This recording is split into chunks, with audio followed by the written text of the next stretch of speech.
오늘은 지난 금요일 큐티 너희는 거룩히 여기라 라고 하는 말씀을 통해서 함께 은혜를 나누기를 원합니다. 우리 기쁨의 교회 성도 여러분, 이 제단에 있는 우리 모두는 다 예수 그리스도를 믿습니다. 아멘이죠. 진정 예수 그리스도를 믿고 계시지요. 아멘이죠. 그럼 언제 어떻게 예수 그리스도를 영접하셨던가? 어떻게 그분을 만나셨던가?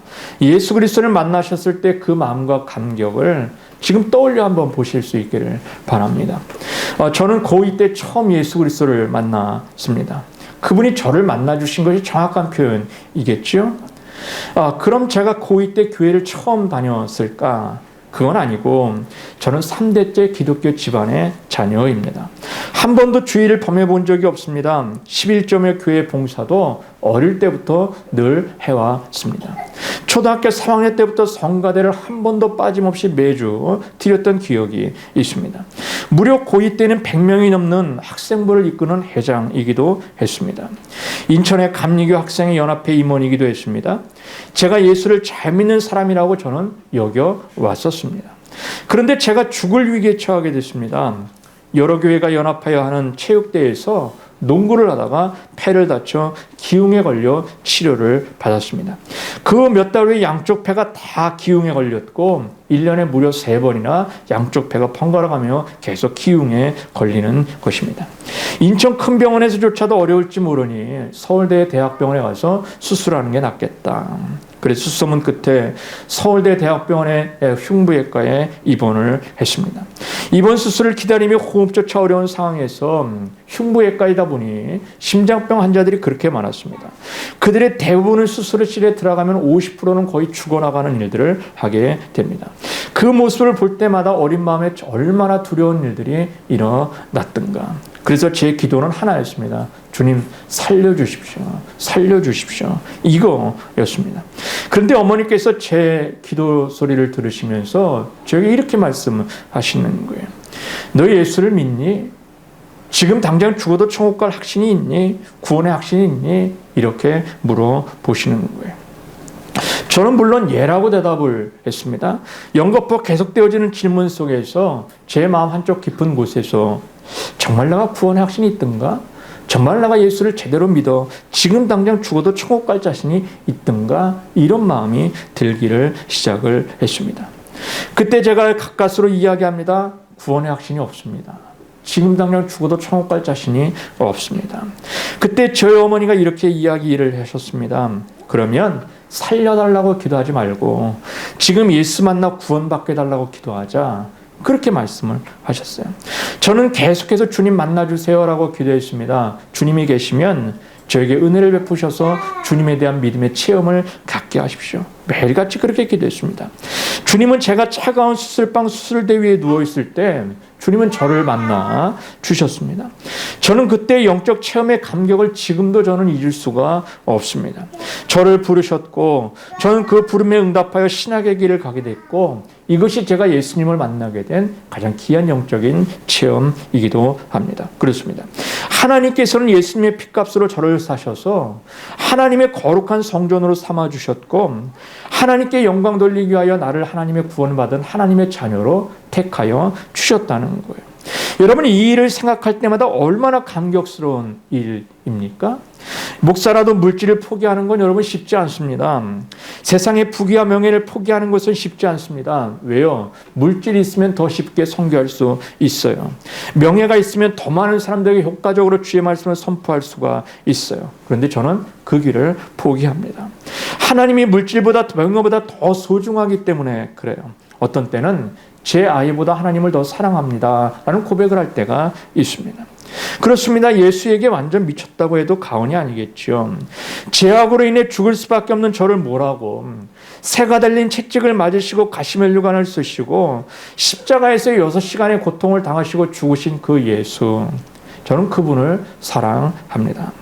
저만 그렇던가요? 오늘 이 예배에 나온 저와 여러분 모두가 다 주님을 사랑하시는 줄로 믿습니다. 사랑하는 성도 여러분, 주님은 저와 여러분을 부르실 때에 이런 일을 좀 해, 이 일을 나 대신 감당해 라고 부르신 것이 아니라는 거예요.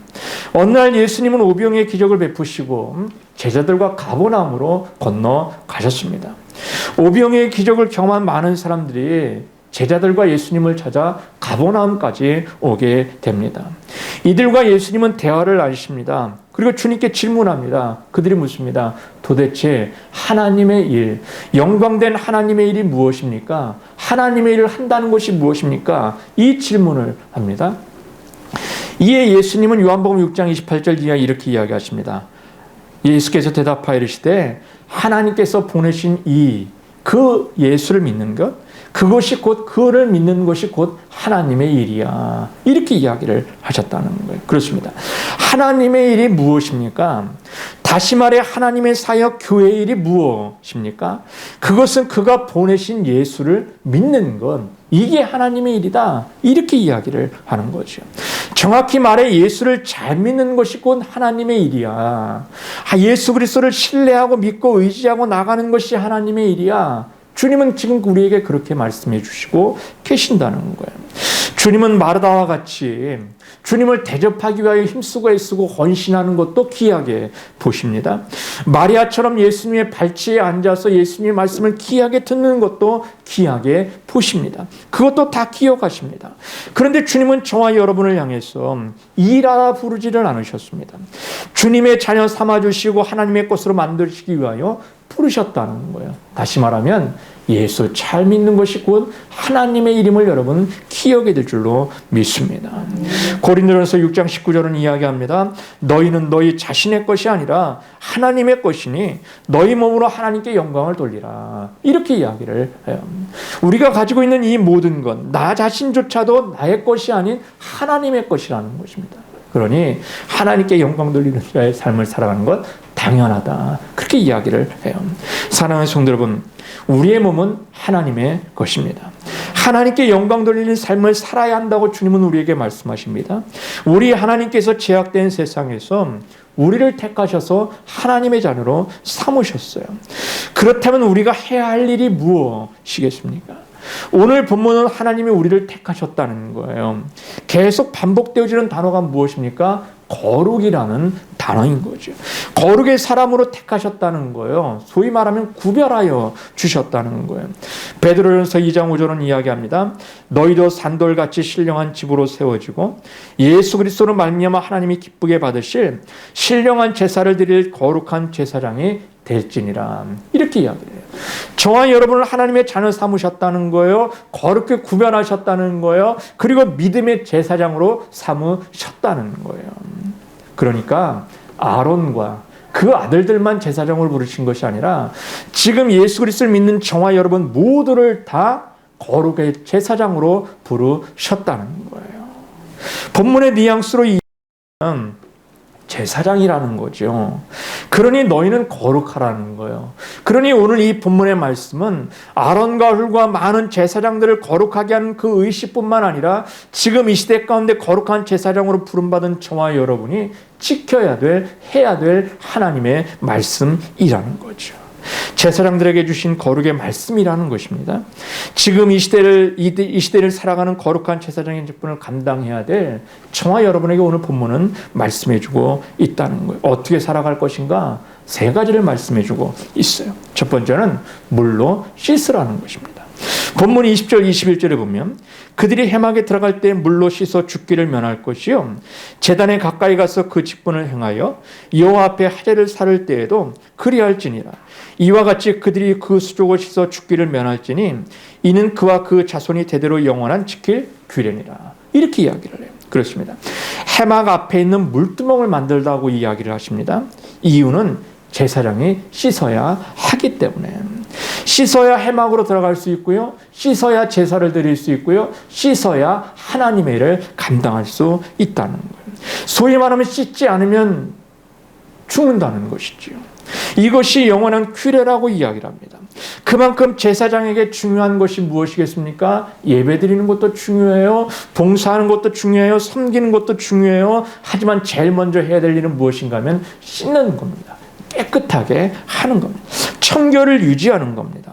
사랑하는 성도 여러분, 물두멍의 재료가 무엇이든가요? 당대의 이야기를 하면 노수로 만듭니다. 당대의 불순물이 전혀 들어가지 않은 놋은 거울로도 사용을 합니다. 물론 지금의 거울과는 완전히 다르겠죠. 그런데 거울로도 사용을 합니다. 다시 말해 거울로 물그릇을 만들었다는 이야기예요. 세숫대야를 만들었다는 것과 똑같은 것이겠지요. 물속에 비치는 자신의 모습을 보기도 합니다. 그런데 더 정확한 것은 거울에 비친 자신의 모습을 더 정확하게 볼 수가 있겠죠. 한마디로 물속에 비친 자신의 모습을 보면서, 그리고 그 거울 속에 비친 자신의 모습을 보면서 씻으라는 거예요. 더러운 것이 묻지 않았나 씻으라는 거죠. 깨끗하게 하라는 거죠. 이것은 하나님의 임재를 상징하는 성막과 하나님께 드릴 제사를 가볍게 여기지 마라, 그렇게 이야기합니다. 뭐 이 정도는 되겠지, 뭐 이 정도는 묻어도 되겠지, 뭐 이 정도에 좀 얼굴에 좀 때가 묻어도 되겠지, 뭐 그래도 뭐 예배하는데 뭐 아무런 지장 없잖아, 남들이 보기에 깨끗해 보이면 되지, 그러니 뭐 이 정도는 되겠지. 그게 아니라는 거예요.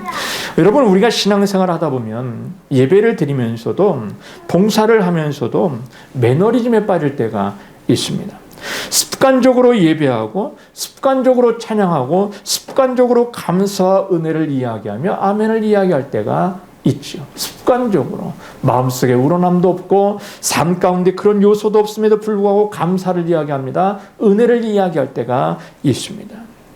제사장들이 성소에 들어가기 전에 손을 씻듯이 제사장들이 제사를 드리기 전에 씻음으로 정결의식을 하듯이 예배 임하기 전에 주님의 직분을 감당하기 전에 자신을 되돌아보라는 거예요.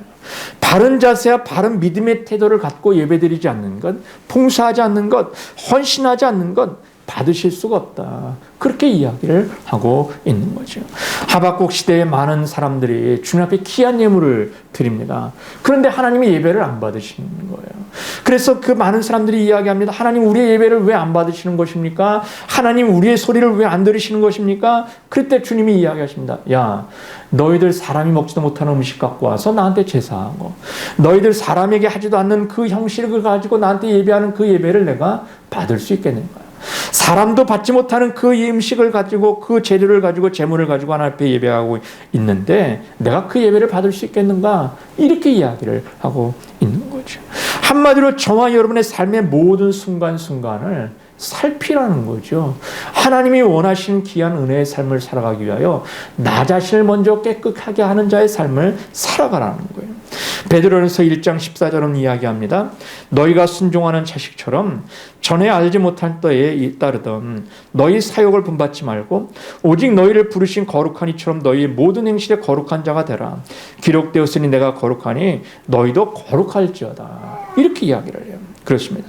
하늘의 백성들은 거룩으로 하나님 앞에 단장하는 자의 삶을 살아가라. 이것을 우리는 코람데오 정신이라, 이렇게 이야기할 수가 있죠.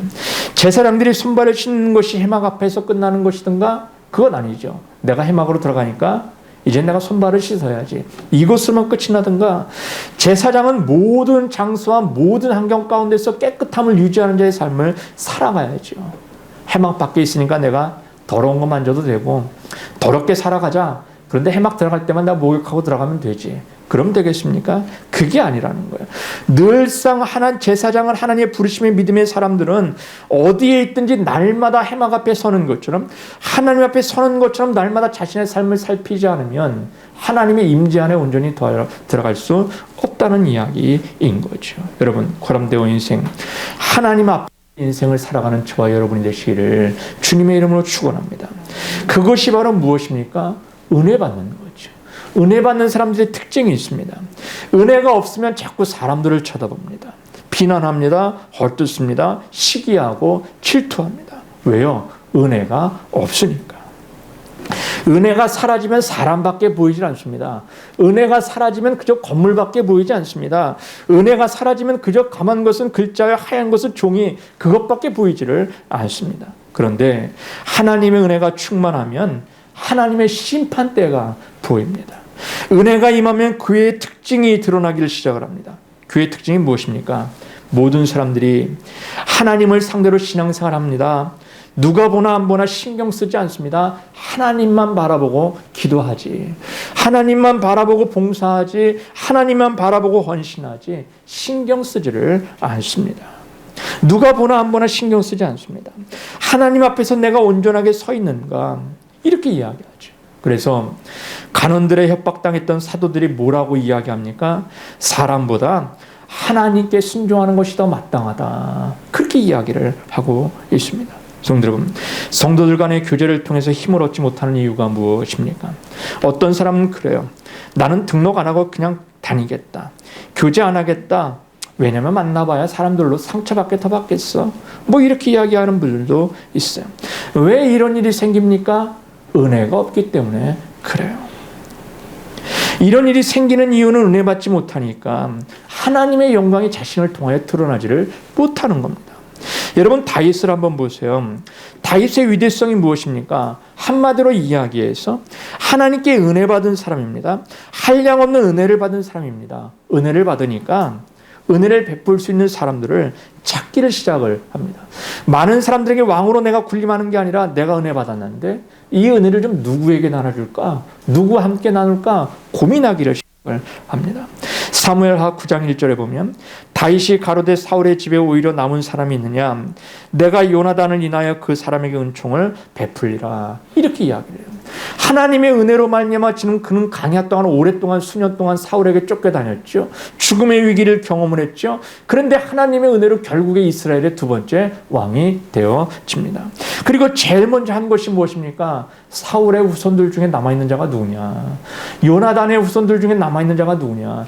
내가 은혜를 입어 이 자리에 왔으니 나도 그들에게 갓없는 은혜를 베풀어야지. 그렇게 이야기를 하고 있는 거예요. 여러분, 내가 누구에게 은총을 베풀까? 누구에게 은혜를 베풀까? 그런 모습의 삶을 살아가는 저와 여러분 되시기를 주님의 이름으로 축원합니다. 이걸 우리는 성화라 그렇게 이야기합니다. 성화가 무엇입니까? 거룩해지는 것인데 거룩하게 되는 것이 무엇입니까? 은혜 받는 것이 곧 성화인 것입니다. 성화는 내가 거룩해져야지 결심한다고 됩니까? 이제까지 많은 사람들이 결심했죠. 내가 은혜 받아야지. 그게 결심한다고 됩니까? 아니죠. 모든 내용이 다 그렇습니다. 그런데 이 모든 것들의 은혜를 가만히 들여다보면 예배의 열매로도 나타나고 성령의 헌신으로도 나타나고 섬김으로도 나타나고 봉사로도 나타나고 또한 찬양과 기도로도 나타나는 것들을 보게 되어집니다. 이 모든 것들이 다 뭐예요? 열매인 것을 우리가 보게 됩니다. 하나님께 은혜 받으면 그런 열매들은 저절로 맺어지는 자의 삶을 살아가더라는 거예요. 그렇습니다. 지금 우리는 매일같이 물두멍에 가서 손과 발을 씻을 수는 없습니다. 하지만 우리는 우리 자신을 살핌으로 말미암아 거룩의 삶을 살 수는 있습니다. 매일 말씀을 묵상하는 겁니다. 하나님의 은혜를 매일 사모하며 주님의 은혜를 달라고 기도하는 겁니다. 그래서 오늘도 주님의 은혜를 덧입는 자의 삶을 살아갈 때 우리는 거룩의 삶을 살아갈 수 있는 것인 줄로 믿습니다. 또한 두 번째는 거룩의 간유로 거룩하게 하라 이렇게 이야기를 해요. 26절 이하를 보면 너는 그것을 해막과 증거계에 바르고 상과 그 모든 기구이며 등잔대와 그 기구이며 분향단과 및 번제단과 그 모든 기구와 물두멍과 그 받침을 발라 그것들을 지극히 거룩한 것으로 구별하라. 이것에 접촉하는 것은 모두 거룩하리라. 이렇게 이야기를 해요. 하나님은 거룩한 기름을 만들어서 그 기름을 모든 성막 기구에 다 발라 이렇게 이야기합니다. 이유는 거룩한 기름을 바른 모든 것은 다 내가 거룩하다라고 이야기할 거야. 이 기름을 바른 모든 것은 다 하나님의 거룩한 존재가 됐다. 그렇게 선포되어지는 일들이 일어나는 거죠. 제사장도 기름을 바릅니다. 기구도 기름을 바릅니다. 하나님의 것이라는 거예요. 하나님의 기름이 발라진 모든 것은 다 하나님의 것이라 이렇게 이야기를 하는 거죠. 그렇습니다. 하나님의 백성은 왕 같은 제사장들입니다. 모든 일상에 거룩한 기름을 바르는 삶을 사는 백성들입니다. 그렇다면 우리 일상에 거룩한 기름을 바른다는 것이 여러분 무엇입니까? 이걸 다른 말로 질문해 볼까요? 여러분 언제 거룩해짐을 느끼세요? 여러분 언제 내가 좀 거룩해지는 것 같은데 성화스러워지는 것 같은데 좀 언제 그걸 느끼고 계세요? 아마 대부분은 말씀을 읽을 때든가 예배를 드릴 때든가 기도할 때일 것입니다. 여러분 은혜의 방법이 무엇입니까? 너무 뻔한 것 아닙니까? 기도와 말씀 예배, 이것밖에 없지요. 우리는 보통 세상을 변화시킨다고 하면 이런 생각을 합니다. 어떻게 조직해야 돼? 프로그램을 뭘로 짜야 돼? 탁월한 사람들을 모아서 우리가 일을 좀 만들어 가보자. 힘으로 해보자. 능으로 해보자. 뭐 이렇게들 이야기를 합니다. 근데 성경은 아니라고 이야기합니다. 내 생각과 너희 생각은 달라. 그렇게 이야기합니다. 이사야 5장 8절 9절에 보면 여호와의 말씀에 내 생각은 너희 생각과 다르며 내 길은 너희 길과 달라서 하늘이 땅보다 높음 같이 내 길은 너희 길보다 높으며 내 생각은 너희 생각보다 높으니라. 하나님께서 말씀하시기를 내 생각과 너희 생각은 달라. 나는 너희들과 전혀 다른 생각을 가지고 있어. 그 방법이 무엇인가 하면 기도하는 거야. 예배 드리는 거야? 말씀 드리는 거야? 이렇게 이야기를 해요. 그래서 주님은 우리에게 이렇게 말씀하시잖아요. 너희는 여호와를 만날 만한 때에 찾아라. 가까이 계실 때에 그를 부르라. 이렇게 이야기합니다. 기도하라는 거예요. 은혜 받는 가장 귀한 은혜의 첫 번째 방법이 무엇인가? 기도하는 거지. 하나님께 부르짖는 거지. 그럴 때 거룩해지는 거야. 그럴 때 너희가 하나님께 귀하게 쓰임받는 존재로 변화되어지는 거야. 그걸 이야기를 하고 있는 거예요. 또한 이사야 55장 10절에 보면 비와 눈이 하늘에서 내려서는 다시 그리로 가지 않고 토지를 적시어서 싹이 나게 하며 열매 맺게 하여 파종하는 자에게 종자를 주며 먹는 자에게 양식을 줌과 같이 내 입에서 나가는 말도 헛되이 내게로 돌아오지 아니하고 나의 뜻을 이루며 나에게 명하여 보낸 일에 형통하리라. 이렇게 이야기를 해요. 다시 이 말씀을 붙들어야 되는 이유가 무엇입니까? 가정이 변화되고 저와 여러분의 삶이 변화되어지는 가장 귀한 은혜의 말씀이 무엇인가 하면 말씀에 있다는 거예요. 기도에 있다는 거예요. 이것을 놓쳐서는 안 된다는 거예요. 성경은 무엇이라고 이야기하십니까? 주님 말씀하시기를 비와 눈이 하늘에서 내려서 하늘로 다시 가든가? 그렇지 않다는 거예요. 하늘에서 내린 비와 눈은 그 땅을 적신다는 거죠. 땅으로 내려가서 없어지는 것처럼 보인다는 거예요. 그런데 그 토지를 적시고 결국에 그 물이 싹이 나게 하고 열매를 맺게 해서 파종하는 자에게는 종자를 주고 먹는 자에게는 양식을 주는 것 아니겠는가? 이렇게 이야기를 해요. 마찬가지로 내 입에서 나간 말씀도 헛되이 내게 돌아오지 않는다. 하나님의 뜻을 다 이루고 건질 사람 다 건지고 변화시킬 사람 다 변화시키고 열매 맺을 사람 다 열매 맺게 해서 결국에 돌아간다. 이렇게 이야기를 하고 있는 거예요. 사랑하는 성도 여러분, 기억하시길 주님의 이름으로 축원합니다. 말씀에 힘이 있다는 거예요. 비가 내립니다. 비가 내릴 때 느끼는 것이 무엇입니까? 다 바닥에 스며들고 없어지네. 그거 아닙니까? 그런데 정말 그렇습니까? 그런데 헛된 것이 아니라는 거예요. 뜻을 이룬다는 거예요. 땅속에 흘러서 식물을 자라게 하고 동물이 목을 축이게 하고 바다로 가서 더 많은 생물을 살리는 일들을 하는 것. 그게 하늘에서 내리는 비와 눈이라는 거예요. 그렇습니다. 저와 여러분이 이 마지막 시대에 말씀과 기도와 예배의 삶을 통해서 더 거룩해진 자의 삶을 살아가시기를, 거룩한 제사장의 삶을 살아가는 저와 여러분이 되시기를 주님의 이름으로 축원합니다. 세 번째로 거룩한 향을 피우라. 이렇게 이야기합니다. 36절 이하를 보면 그 향 얼마를 곱게 지어 내가 너희와 만날 해막한 친공의 앞에 두라. 이 향은 너에게 지극히 거룩하니라. 내가 여호와를 위하여 만들 향은 거룩한 것이니. 이렇게 이야기합니다. 이 향은 세상 사람들이 맡을 수 없는 유일한 향입니다. 이 향은 오직 성전에만 존재하는 향인 것입니다. 성경은 이야기합니다. 사도행전 4장 12절에 다른 이로서는 구원을 얻을 수 없나니 천하 사람 중에 구원을 받을 만한 다른 이름을 우리에게 주신 일이 없습니다. 그렇습니다. 예수 그리스도를 이야기를 하는 겁니다. 그리스도 외에는 하나님의 전을 향기롭게 할 사람이 없다는 거예요. 저와 여러분이 감히 나는 하나님을 향기롭게 할 수 있어? 할 수 있습니까? 주는 거죠. 예수가 중간에 저와 여러분과 하나님과 저와 여러분 사이를 화목하게 하는 직을 감당하시는 것 아닙니까? 그러니 하나님을 기쁘게 할 수 있는 건 예수 그리스도의 향밖에 없는 겁니다. 그런데 고린도후서 2장 15절은 또한 이렇게 이야기합니다. 우리는 구원받는 자들에게나 망하는 자들에게나 하나님 앞에서 그리스도의 향기라. 이렇게 이야기를 해요. 다시 말해 그리스도의 향기가 묻어서 그리스도의 향기가 나는 저와 여러분이 구원의 냄새를 내는, 그리고 복음의 향기를 내는, 심판의 향기를 내는 그런 사람이라, 그렇게 우리를 이야기를 하고 있는 거예요. 그렇습니다. 성도는 사람에게 직접 하나님을 보여줄 수는 없죠. 하나님 보여주면 내가 믿지. 너가 무리를 걷는 거 보여주면 내가 믿지.